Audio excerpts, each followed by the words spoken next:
네, 지금 장이 많이 안 좋았었습니다. 코인장이 뭐 어제도 그렇고 오늘도 그렇고 계속 하락 중이고요. 기술주는 어젯밤에 심하게 급락을 했고 아시아장은 많은 하락은 아니지만 1% 이내의 하락을 보여주고 있습니다. 이런 것들을 종합해 봤을 때 전형적인 지금 공포를 느끼고 있다 이렇게 봐야 되거든요. 그리고 다른 패턴 중에 하나는 뭐냐면 예전에는 나스닥이 오르고 코인이 떨어지고 코인이 오르고 나스닥이 떨어지는 비대칭 모습을 보여줬는데 지금 커플링, 동조화 현상을 보여주고 있어요. 특히 최근에는 지금 몇 번씩 연속으로 이런 모습을 보여주면서 아마 같은 이유로 지금 공포를 느끼고 있는 것이 아닌가 이것들을 볼 수 있습니다. 코인이 무너질 때 기술주가 무너진다. 그래서 지금 나오는 뉴스는 두 가지가 있어요. 금리 인상에 대한 우려들 그리고 오미크론에 대한 우려들이 있었는데 이거는 표면 이유 같고 실질적으로 속에 다른 이유가 있는 것 같은데 이게 뭘까에 대해서 지금 찾고 있지만 이게 쉽게 나타나고 있지는 않습니다. 섹터별로 완벽하게 다른 모습을 보여주죠. 금리 인상이라고 하면 보통 은행주가 좋아야 되는데 지금 은행주가 좋지 않습니다. 보다시피 하락세죠. 이렇다는 건 뭐냐면 경기가 침체를 우려한다는 거고요. 보면 전자결제주도 마찬가지죠. 그렇게 볼 수 있고요. 거기 보면은 오일주, 정유주도 주가가 굉장히 안 좋고요. 그리고 기술주, 빅테크주들도 다 안 좋습니다. 아마도 빅테크주들 같은 경우는 돈을 잘 벌지 못한다 뭐 이런 거 이렇게 볼 수 있겠죠. 아니면 좀 최근에 많이 올랐기 때문에 차익 실현 매물로도 생각해 볼 수도 있습니다. 테슬라도 5% 넘게 하락했고요. 의외로 돈이 몰리는 곳이 제약주, 오미크론 관련해서 올랐다 볼 수 있고요. 그 다음에 생필용품주, 뭐 P&G라던가 월마트라던가 필립모리스라던가 코카콜라라던가 어쨌든 필수 소비재들은 지금 강세를 띠고 있다. 그러니까 돈이 지금 갈 데가 없으니까 방어주로 가고 있다. 이렇게 보시면 됩니다. 이 왼쪽에 있는 통신주들도 있는데 통신주로도 지금 돈이 몰리고 있는 모습입니다. 이런 것들을 봤을 때는 전형적인 공포장이다. 이렇게 볼 수 있겠죠. 지금 밈주식들도 보시면은 게임스탑이 14% 하락하고 AMC가 15% 하락했고요. 비트코인이 오전까지는 3.5% 하락했는데 지금 오후로 넘어서는 5% 넘게 하락하고 있습니다. 전반적으로 코인 시장도 다 안 좋죠. 전형적인 지금 대표적으로 고위험 고수익 자산들이 하락하고 있다. 투자자는 지금 리스크를 피하려고 한다. 소나기가 오고 있다라 생각하는 거죠. 투자 심리가 공격, 해가 떴으니까 나가서 축구하자가 아니라 지금 소나기가 올 것 같으니까 빨리 지금 집으로 뛰어가자. 방어로 전환이 됐어요. 탐욕을 부리지 않고 공포를 더 많이 느끼고 있습니다. 그렇다는 얘기는 사람들이 전반적으로 투매가 더 나올 수도 있다. 주식에서 지금 어떻게 보면은 신용이라던가 미수라던가 뭐 레버리지라던가 이런 것들은 조심해야 되는 시기다라고 볼 수 있고요.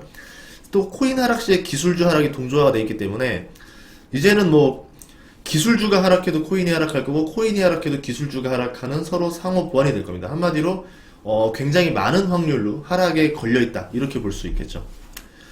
지금 코인과 기술주가 급락한 이유들 중에서 또 어떤 것들을 볼 수 있냐면요. 패턴 A 보시면 테슬라가 5% 떨어졌어요. 그럼 테슬라가 5% 떨어진 이유는 전 이거라 봐요. 매력은 있는데 많이 올랐어요. 많이 올랐으니까 지금 팔아서 현금화하기 좋은 주식이죠.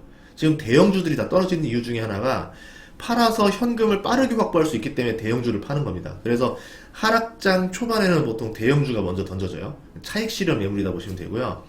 그 다음에 이제 아무래도 코인이랑 관련이 있었던 것들, 뭐 엔비디아들, 경기 민감주들, 뭐 반도체주들도 좀 떨어지고 있었죠. 엔비디아는 하락세가 점점 심해지면서 더 6.75%까지 하락했고요. 그 다음에 이제 오미크론 여파로 여행주들이 떨어졌어요. 뭐 델타라던가 에어비앤비가 5%, 3% 정도 떨어졌고요. 스펙주 하면은 돈은 못 벌지만 앞으로 기대가 되는 주식들이었는데 이제 사람들이 위험하기 때문에 그런 거에 투자를 꺼려합니다. 데니머 같은 경우는 8% 넘게 하락했죠. 대표적인 스펙주 중에 하나죠. 제너럴 모터스 같은 경우도 지금 자동차주인데 사람들이 경기 호황과 관련이 있거든요. 자동차는. 근데 이런 게 아니라 6% 하락을 보여줬습니다. 이런 것들을 봤을 때는 사람들이 지금 돈을 빼고 있다. 이렇게 볼 수 있겠죠. 그럼 이유가 뭔가 뉴스를 봤는데요. 표면적인 뉴스는 이렇습니다. 이제 연준위원회에서 회의가 있어요. FOMC라고 하는 게 이제 테이퍼링 일정이 더 앞당겨질 것이다. 14일, 15일 날 이제 회의 종료 이후에 점도표가 나오거든요. 금리 인상을 언제 할 것이냐 이게 나오는데 저번 점도표는 6월이었습니다. 첫 금리 인상을 분명히 2023년인 줄 알았는데 계속 앞당겨지더니 6월까지 왔어요. 그럼 이번 점도표에서는 아마 더 빨라지지 않을 것이냐. 대부분 3월을 보고 있습니다. 그러면은 3월쯤 되면 이제 금리 인상 하지 않겠는가. 그럼 금리 인상을 3월 달에 한다라는 건 테이퍼링을 3월에 종료를 해줘야 된다는 얘기인데 그럼 테이퍼링 완료 시점을 6월 달로 봤는데 그게 아니라 3월 달로 당겨질 것이다. 그렇다면 테이퍼링의 속도가 2배로 늘어난다. 그러면 시중에 뿌려지는 돈이 더 빠르게 끝날 것이다 라고 하는 거죠. 그러면은 이제 증시에서 유동성이 빨리 빠져나가기 때문에 그만큼 증시가 어렵지 않겠는가, 이렇게 보고서는 대비를 하고 있다, 이렇게 볼 수도 있겠죠. 개인적으로는 저는 22년에 지금 여기 뭐 뉴스에서는 금리 인상을 한 2번 정도 할 거다라 보지만 저는 좀 달라요. 아마 4번 정도 할 거라 생각합니다. 3번 정도? 원래는 6, 9, 10이었거든요. 근데 3월 달에 한다라는 거는 3월, 6월, 9월, 12월 달마다 금리 인상을 할 것이다. 4번을 하게 되면 기준금리를 1% 정도 올리는 겁니다. 그렇게 됐을 때 따라올 수 있는 국가들이냐 아니냐에 따라서 달라지겠죠. 우리나라는 벌써 2번을 했기 때문에 아마 내년에 한 2번이나 3번 정도 더 하면서 비율을 맞추려고 하지 않을까, 이렇게 보고 있습니다. 급락 이유를 정리를 하자면은 금리 인상이 더 빨라질 거다라는 거. 그래가지고 지금 채권 10년물 금리가 또 하락했어요. 안 오릅니다. 계속 떨어져요. 그러니까 안전자산, 대표적인 안전자산이 지금 채권에 지금 뭐라 해야 될까? 사재기가 들어갔다라 볼 수 있는 거고요. 오미크론 영향인데 생각보다 셀 수 있다라는 두려움이 나왔죠. 영국에서 나온 뉴스들. 치명률보다는 지금 공급난 악화가 더 두려운 게 아닌가, 이렇게 생각을 하고요. 위험자산 회피가 가시화되고 있습니다. 위험자산이라고 하면은 지금 모든 걸 팔아제끼고 있어요. 투자자산을 급하게 매도하는 게 제가 투자해서 경험했던 것 중에서 가장 악재였거든요. 그게 제일 나빴습니다. 그래서 이 악재가 대체 왜 이럴까? 혹시 표면에 없는 뉴스들 때문에 이런 건가? 이 움직임들을 좀 생각해 보려고 하는 거고요. 그러면은 그것을 먼저 알고 지금 투매를 하는 사람들은 대체 무엇을 봤기 때문에 투매를 하는 것인가? 이것에 대한 고민을 해봐야 돼요. 그게 아니다, 그냥 단순히 금리 인상뿐만이다, 오미크론 영향뿐만이다라고 하면은 3월 달에 그랬고 8월 달에 그랬던 것처럼 그냥 일반적인 하락, 일반적인 조정이다, 이렇게 볼 수 있겠죠. 그러면 코인과 기술주의 급락 이유에 대해서 좀 세부적으로 조금만 더 보도록 하겠습니다. 우선 정책 변수가 있었죠. 경제부 뭐고 물가부터 잡아야 된다라는 엄청난 압박이 들어오고 있어요. 파월에 대한 비난이 쏟아지고 있습니다. 그렇기 때문에 연준이 금리 인상을 압박에 못 이겨서 더 빨리 할 것이다. 그리고 바이든이 파월을 연임하면서 했던 말이 뭐냐면 물가를 잡아라 했기 때문에 금리 인상은 더 빨라질 수밖에 없다. 아마도 파월이 2번 정도면 적당하다 하면 3번 할 것 같고요. 3번이 적당하다 그러면 4번 할 겁니다. 그렇다는 얘기는 뭐냐면 아마 경제가 견뎌낼 수 있는 것보다 조금 더 센 금리 인상, 우리로 치면 체력, 근력에 맞는 이 역기 무게를 증가시켜야 되는데 근력보다 조금 더 센 역기 무게를 들게 할 것이다 라는 거죠. 지금 대회 나가야 되니까 빨리빨리 무게 쳐라, 빨리 무게 늘려라, 압박을 주는 거죠, 관장님이. 좀 코치가 봤을 때 그러면 안 될 것 같은데 더 하라고 하니까 어쩔 수 없이 플러스 1 정도를 더 압박시키지 않을까. 그렇다 그러면은 경제 지표가 올라가려 하더라도 금리 인상이 빨랐기 때문에 이걸 좀 계속 눌려나가는 거죠. 경기 지표가 좋아가면서 금리 인상으로 잡는 게 아니라 좋아지려는 걸 싹을 먼저 잘 나가면서 금리 인상을 치게 되면은 증시에서는 그렇게 매력적이지 않을 수도 있습니다. 뭐 상승 안 한다는 얘기는 아니에요. 이렇게 볼 수 있고요. 그래서 뭘 잘 봐야 되느냐? 12월 14일, 15일 날 FOMC 정례 회의 결과랑 그리고 점도표 공개를 잘 봐야 돼요. 아마 점도표 공개에서도 금리 인상 맨 처음에 3월에 하는 거냐, 6월에 하는 거냐 보시는 게 중요할 것 같고요. 12월 17일 날 미국 선물 옵션 만기가 있어요. 이게 이제 아까 보이지 않는 손 중에 하나가 될 수 있습니다. 이 금리 뭐를 핑계로, 오미크론을 핑계로 미국에서 이제 선물 옵션 내만유의 날이기 때문에 이걸 크게 먹기 위해서 어떤 장난질을 치는 게 아니냐, 이렇게 볼 수도 있어요. 그렇게 돼서 그럼 다음 주 월요일부터 이제 포지션이 다시 새로 시작되기 때문에 아마 그때부터 제대로 된 방향이 나오지 않을까 봐야 됩니다. 그런데 만약 다음 주에도 하락세가 이어진다 그러면은 이거는 조금 조심해야 되겠죠. 그렇게 볼 수 있고요.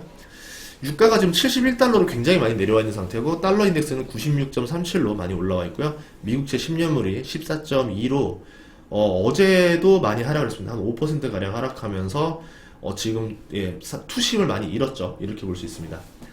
우선은 이자가 올라가게 되면은 노동 가치가 상승하게 되거든요. 투자 매력이 감소하고 채권 매력도 감소해야 되는데 지금 여기서 이상한 신호 하나는 채권 매력이 감소하지 않고 오히려 증가했다. 그렇다는 얘기는 사람들이 전형적인 금리 인상, 경기 호황과 금리 인상이 같이 오는 상태가 아니라 금리는 올라가는데 경기가 못 올라갈 것 같다라는 판단을 했다라는 거죠. 그래서 사람들이 혹시 모르니까 증시가 위험할 수 있으니까 안전한 채권을 사두자, 이런 수요다라고 생각해 볼 수도 있다라는 거예요. 지금 제가 저번 영상에서는 굉장히 긍정적으로 이야기를 했으니까 이번 영상에서는 조금 더 부정적인 면을 좀 이렇게 좀 두각시키고 있는 겁니다. 그래야 여러분들이 긍정과 부정을 둘 다 보면서 어느 정도 균형이 맞힌 생각을 할 거니까.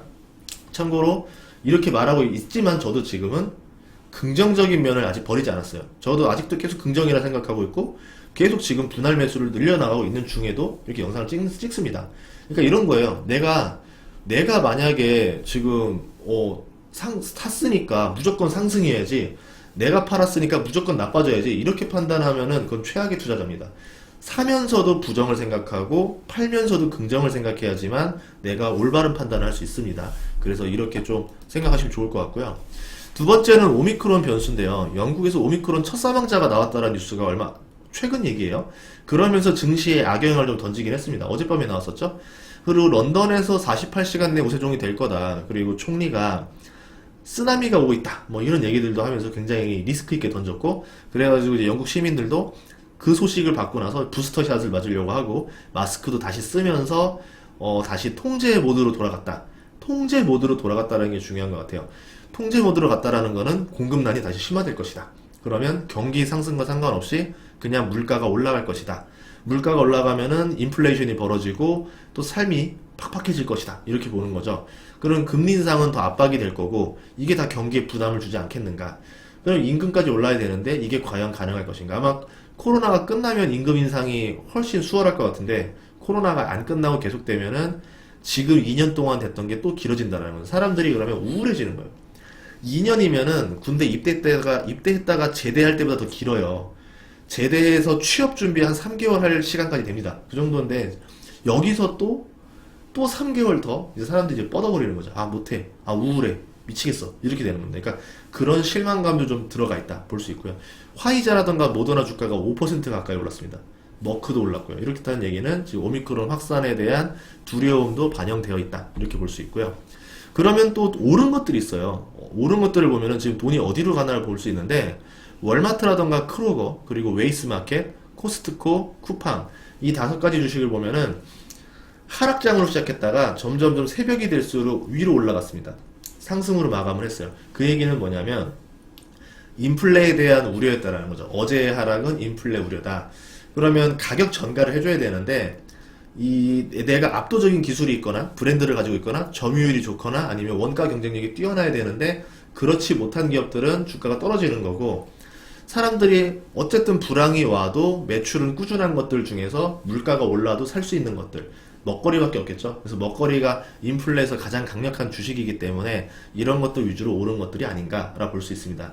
거기에 이제 또 버라이즌까지 봤는데요. 버라이즌도 마찬가지로 어제 하락으로 시작해서 상승으로 마감을 했습니다. 전형적인 경기 방어주죠. 여기에다 필립 모리스, 담배주도 전형적인 경기 방어주죠. 이런 주식들은 상승으로 마감하는 걸 봤을 때 아마 지금 인플레 우려가 지금 강하게 오고 있다라고 볼 수 있어요. 만약에 인플레 우려만 온다라고 하면은 경기 지표만 더 잘 나오면 돼요. 이제 뭐 12월 달에 남아있는 경기 지표라던가 내년 1월에 경기 지표가 호조를 띄어야 됩니다.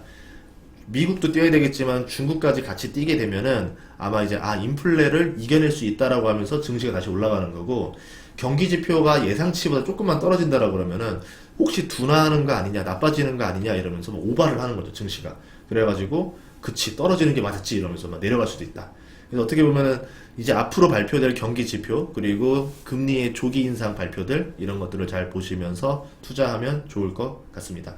그리고 이것들은요, 자기들이 올리고 싶으면 올리고 싶은 이유를 만들고 떨어뜨리고 싶으면은 떨어뜨리는 이유를 만들기 때문에, 제가 하고 싶은 말은 여러분이 투자해야 되는 기업이 5년 정도 바라봤을 때 이거는 오를 수밖에 없다라 그러면은 그냥 기다리는 게 나아요.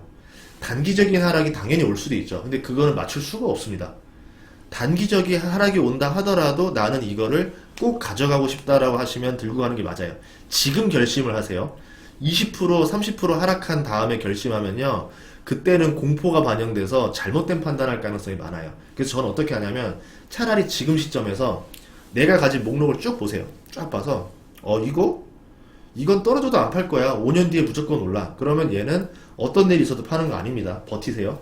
근데 봤더니 이건 떨어지면 팔고 싶은데 차라리 지금 정리하세요. 아니다 싶은 놈들은 내가 정말 떨어져도 굳건한 믿음과 확신으로 버틸 수 있는 애들만 남겨두고 나머지들은 다 정리하세요.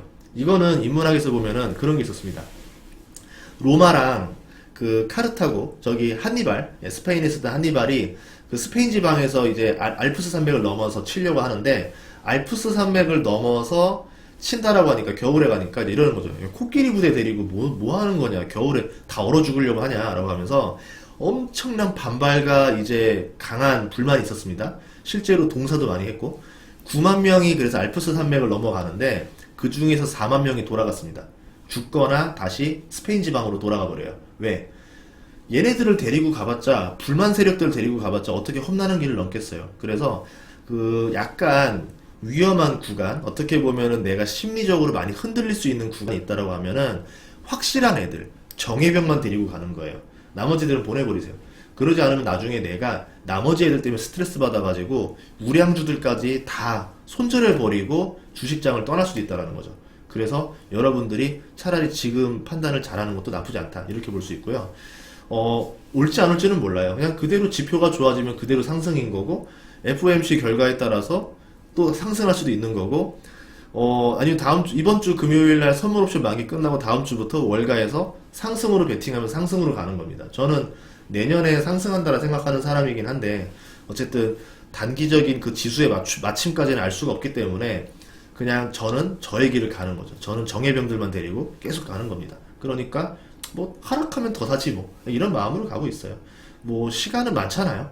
앞으로 뭐 내가 5년 뒤, 10년 뒤에 부자가 되는 게 중요한 거지, 뭐 다음 달에 단타 쳐서 대박 날려고 주식하는 거 아니니까. 그래서 여러분들도 여러분만의 철학을 가지고 굳건하게 투자하시길 바라겠습니다. 다음 시간에도 좋은 정보로 찾아뵙겠습니다. 구독과 좋아요 부탁드릴게요. 고맙습니다.